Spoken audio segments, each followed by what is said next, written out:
I don't know why I said yes. I couldn't give you one good reason why I said yes. I could have gave you 100 reasons why I would have said no. Yeah, I was surprised when he said, "Sure, I'll go and see what they have to say."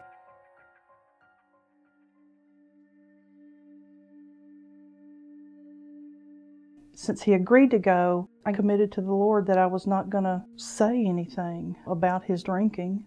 And I was just grateful that he was there and was going to be open to the experience and that we'd go through it together and see what happened. For the date night, there are some questions about intimacy and things that you work on together. So we were still working on some of our homework. I finished off that 12-pack and decided I want to go get another one. And she said, well, I'll drive so you don't have to. I was just right down the road.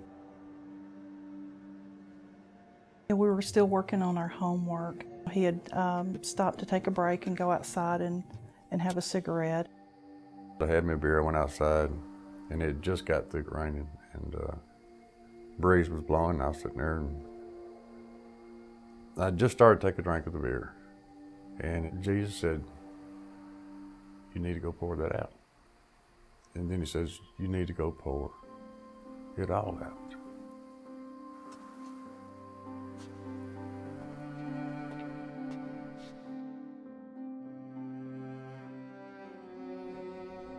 He said, we're going to play a game. And I thought, okay. I said, is it interactive?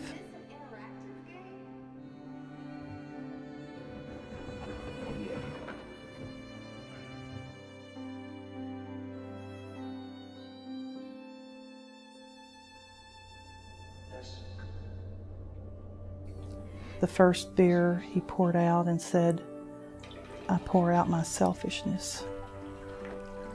And then he took another one and said that he poured out his pride.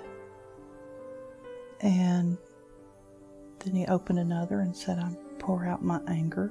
It was just like each time I opened the can and poured it down the toilet, that was part of that pain that was in me. It was just going down the toilet. The final one was he poured out his desire for beer. After he got through pouring all of those out, he stood up and said, I'm a sinner and I need Jesus to forgive me. And I need to ask him to come into my heart. And we were just both crying and hugging and praying together and prayed and asked the Lord to come into his heart. And he did, in a powerful way. I haven't opened another can of beer since. That was our weekend to remember.